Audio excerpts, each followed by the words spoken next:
Alright, so back where we left, speed, that's what we saw last. Keep it in percentage and not into frame numbers because that's more convenient option of using it. So let's just try a simple slow motion and see how it works.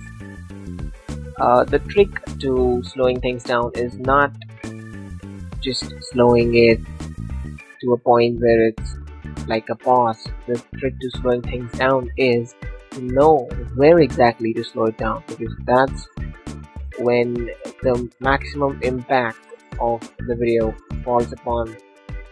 You need to know what is the point in your video where the momentum can be seen. For example, in this shot right here, when it's taking a charge to jump up, that motion would be the best to slow things down. And then we would slow it till something like this and then ramp it up again and suddenly slow this thing back. So let's try it. We would go to, say, this frame, and we will click on this little stopwatch that says speed, and it's click. Now we're gonna press U, and it shows us all the properties of the video that have been keyed. So we would go a few frames ahead. The shortcut to that is Control Arrow key, say here, and we would slow it down to 10%. Now what exactly does 10% mean? You might be familiar with the terminology where someone says that my camera can shoot at 1000 fps or 6000 fps, or for example you might have seen the Discovery show Time Warp where they have 10,000, 20,000 fps cameras. So how do they know, and how do you know? For example, if you have seen my first short film, I've written it's 1000 fps lower. That means the footage that you're seeing that is just slowed down, it's equivalent to something that has been slowed down or shot from 1000 fps camera. How do I know that? So right now on your screen is displayed this simple formula that you can have in order to understand how slow is your footage in terms of frames per second. For example, right now I kept it on 10%. So what does that mean is that the original movie that was playing at 100% is now slowed down by a factor of 10. Right? So we multiply that 10 into the original frame rate of the movie, that is 60 frame rates per second. That was the original frame rate, and we get 600 fps. So right now all the motion that follows after this time indicator are as slow as you would see if it was shot from a 600 fps camera. Now we would go, say, to this point, and we would click this little button here, so it has another 10% key. We go a few frames again ahead, and we're gonna say 5. We slowed it down by a factor of 20, right? 20 into 5 is 100, so we slowed down by a factor of 20. So we're gonna multiply that 20 to 60, which is the base frame rate, and we get 1200 fps. So whatever now it follows is as slow as you would get in a 1200 fps camera. Similarly, we could go down to 2%, for example, right here. We would set this key again. We'd go a few frames ahead, and we're gonna slow it down to, say, 2%. How slow is that? We reduced the 100% movie to 2%, so we reduced it by a factor of 50. So we're going to multiply that 50 into 60, which is the base frame rate again, and we get a value of 3000 fps. So whatever follows after this is as slow as you would get from a 3000 fps slow motion video.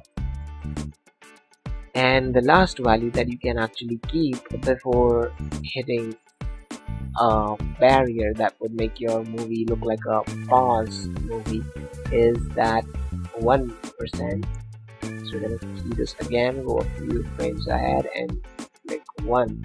Now this is a drastic slow motion video. You don't want to keep it at 1 because it's so slow that people can't even see it that it's actually in motion.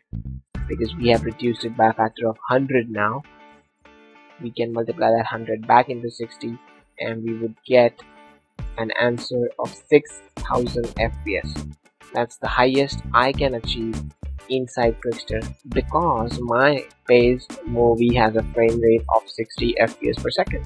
In order to slow it down even further, get a good camera that has, say for example, 120 FPS shooting capabilities. So if you multiply that 100 again into 120, you get something like 12,000 FPS, which is really slow. So that's how slow you're gonna get, and then we can set at last key it again, go a little bit ahead and say switch everything back to 100. Now as you can see, let's RAM preview this.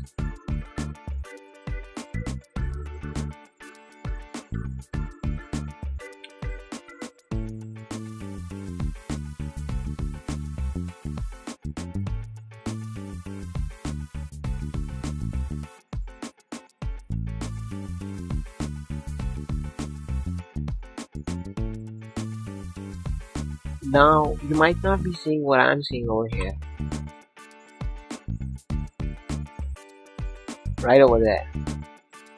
As you can see, the last keyframe that I did was 100%. So you might be thinking that, oh, now the movie is playing back at normal speed.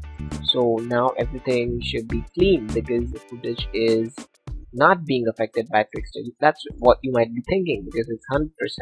No, Twixtor is still working on this video even if it's set on 100%. So there would be times where your video will warp and you will have a warping happening at 100%. Like for example, let me show you the same thing. Let's delete all these keyframes. Let's go back to this keyframe and we would wait till here. You can see his hand starts warping the moment it hits the tree line. The reason for that is because before all this, his hand was in a clear background that was an empty sky. So it was easy for Twixtor to read the pixel motion, but as soon as it gets close to these trees, Twixtor is having a hard time knowing where exactly are those pixels going. As a result, you see a lot of warping. So always slow down your shots when you have a clean background, and all such details can be seen in the second Twixtor tutorial that I did, where you can have a better idea as to what backgrounds to shoot at.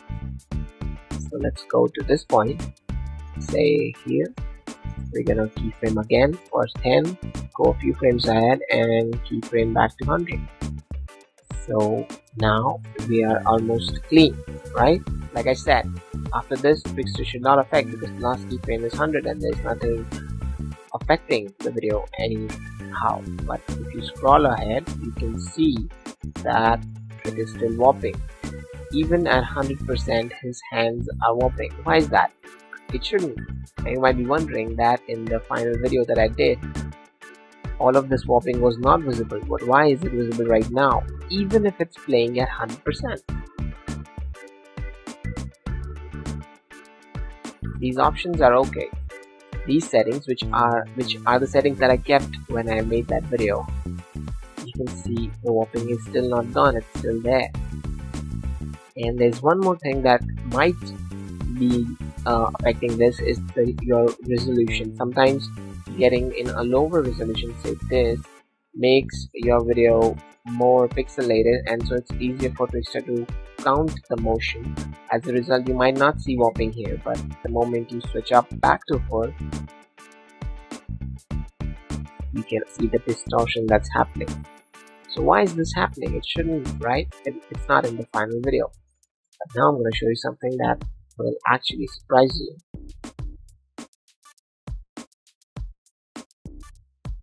This is the final film. Now let's get to that part where he comes in. There you go. So let's preview this first. Switch back to half. Now look at that.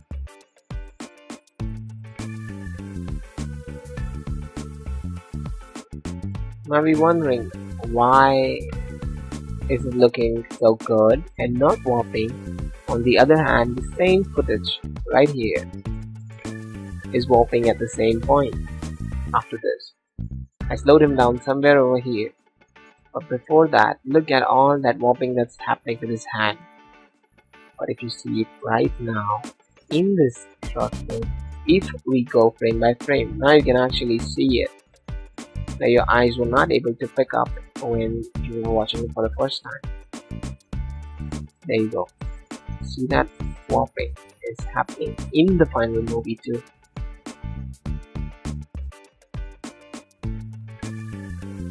See? But you didn't see it because it was for very few frames. Our eyes have a tendency that if this kind of motion, this coasting is happening for a very short time, you might not be able to see it. You might even perceive it for motion blur, but it's not, it's warping. But I slowed it down to a point where there won't be a warping, and after that you don't see any warping, but there is warping happening over here. So well, sometimes it just does. The primary reason for that is that even switching back to 100%, it is still thinking, oh, is it that hand or is it that orange t-shirt? I'm not able to see it, so that's why it warps. You cannot solve this problem of Twixtor. You can just simply have a clean video and then edit it at points where someone doesn't notice it.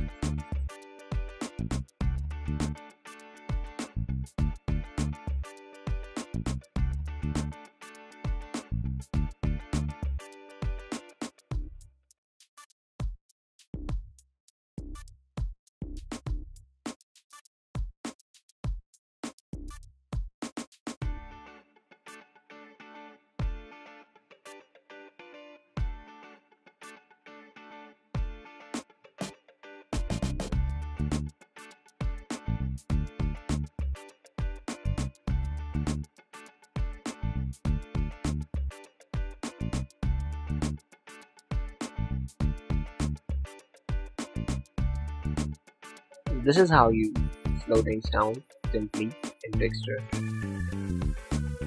And well, let's see some other properties of Twixtor. So this is how Twixtor comes at. This is where we left at 100%. That was the speed. Now frame interpolation is, as you can, this word clearly means it interpolates two frames. So it's an example as to like I showed that footage beforehand where you have two frames and you have to blend them. So for example, if it is this frame and the next frame, so Twixtor knows that okay, these pixels are moving in this motion, so let me blend them. The other option is nearest. If we switch that and render this again, you can see that nearest is an option if you want to create something that looks like stop motion because it's jerky a lot. See that snapping happening over there.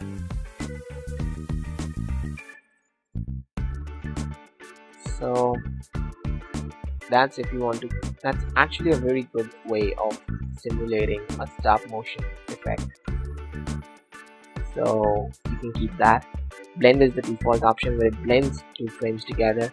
Motion weighted blend, as you can guess by the name, is the best way, which I select all the time, is because it blends things in a better way according to the motion of the pixels. It actually reads it, whereas blend simply blends two frames, this frame and the next frame. It blends them together.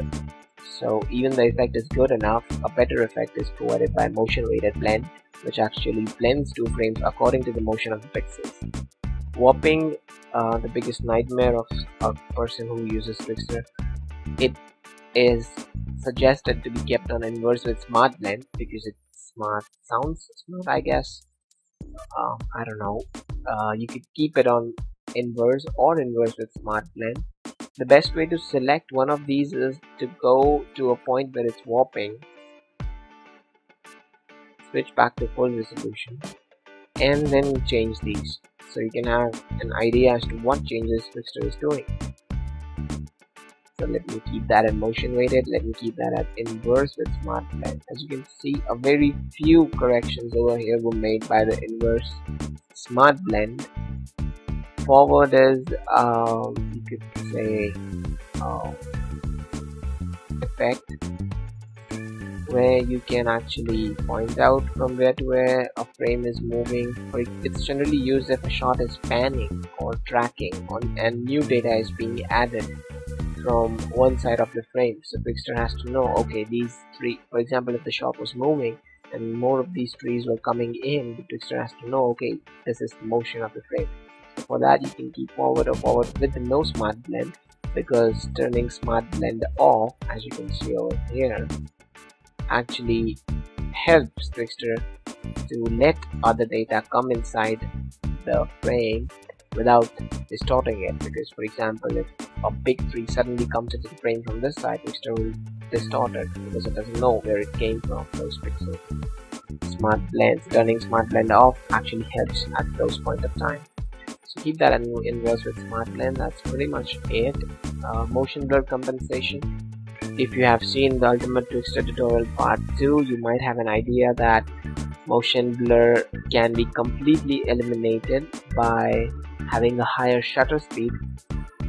So if you keep that at a high shutter speed like 4000, you will not have any blur in your default movie that you shoot. It's gonna be clean and without any motion blur. On the same hand, some people don't realize that and they do shoot movies with motion blur. For that, Twixtor has given this option where you can compensate the motion blur, where Twixtor tries to find edges and adds them to new frames.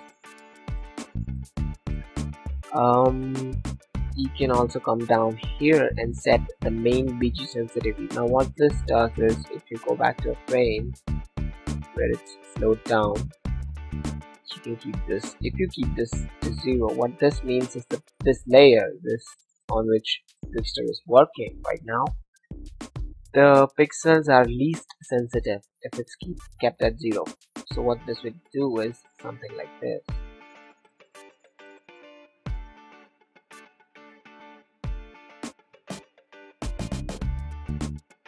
Some effect. By using this, you can actually see the new frames that Twixtor is generating in between. I mean, I feel totally overwhelmed by the feeling of it that a software is actually generating frames out of nowhere. All these frames, it had a center frame which was something like this, it had a final frame which was like this, and it had the last frame which was like this, and it generated all these frames in between. So why I'm seeing this is because the sensitivity of the background is set to 0, so the pixels won't move and Twixtor would not blend things together well. If we increase this to, say, the default value, that is 70%, Twixtor actually understands that these pixels are shifting in a particular direction and keeps that background sensitive enough. Where this setting comes into use is when you have something like this. Let me pull this keyframe back so the slow motion continues for a longer period of time, and let his hand enter the tree line. Now right over here you can see that as his hand comes in, Twixtor actually pushes those tree lines down. Why this is happening? Because the background is kept to a value where the sensitivity is high enough for other pixels to get affected by the pixels that are actually in motion. That is his hand. If we keep it to something 100, more of it is gonna get affected around it, and you would see an effect that you don't like, because your hand cannot change the tree line, right? So keep it to a value where you don't see any whopping and the hand does not affect the background. See, some of it got corrected. See, this was the original one. See these branches being deformed, and you keep it back to something that was lower than the default value, that is 60. Those tree lines get corrected. 50, I guess. So find that point where the motion is not affecting the background. So that's BG sensitivity. The remaining options are not that something you would do on a general video. They are more advanced options where you actually have to make, for example, a mask out of this guy and then tell Twixtor, hey Twixtor, this is the mask for the guy for the foreground layer, and this is the mask for the second foreground layer and the third foreground layer. What that does is it helps Twixtor to understand that, okay, this is the guy that I have to work with, this is the roof that I have to work with, this is the tree line that I have to work with, okay, this guy's the background. So that's how Twixtor knows by these different mask settings that you see over here. I really don't get into those. I really didn't have a chance to get into those actually, but I did get into track points. Now what track point does is, there's an excellent tutorial about track points on Revision's website. It explains as to how these track points can be used to help Twixtor eliminate whopping. I did it once in the slow motion short film where there was water involved, and it did work out a bit. The key secret behind using track points is telling Twixtor exactly point by point, frame by frame, where exactly a point is moving in time and space. So that's how track points work. I don't generally use them. Well, that actually sums up the tutorial. You might be thinking, oh, this is so simple and this wasn't what I expected out of After Effects settings, but trust me, this is it that's gonna help you out make a excellent slow motion short film. Like I said, the key to have a film without any whopping is not to have a final video without whopping. This video is still whopping at the point where his hands are crossing over his t-shirt.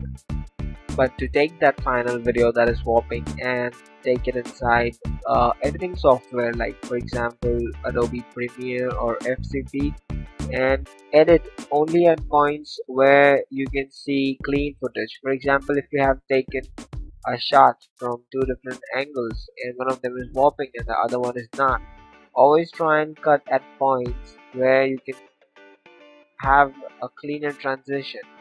Don't show the audience that your footage is whopping. If it is whopping, change to some other shot. That is the secret that you can see in the second short film with water. The moment it starts whopping, I switch to another shot which is not whopping. So that is the whole secret behind it. Because whopping is definitely gonna happen. You cannot have a perfect video. It's very rare. It might happen, but it's very rare that you will be able to slow down the video at points that you actually wanted to. Most of the times that I've worked, I always slowed down at points where it was best for the video and not best where I wanted to. For example, I thought, oh, maybe I could slow it down there, but it whopped there. So I was like, okay, fine, let me slow it down at some point which is also something that looks good on the screen and also doesn't warp. So that's the only solution to eliminate warping, as well as keeping in mind the settings that I told right now. So I guess that's it. If you guys end up into any problem, do send me a video response or comment in the section below, and I will definitely get back to you with the solution as much as I know of it. And so that's it. Like the video if this whole series really liked you. Do share it with your friends, tell them, and that's how you can thank me back.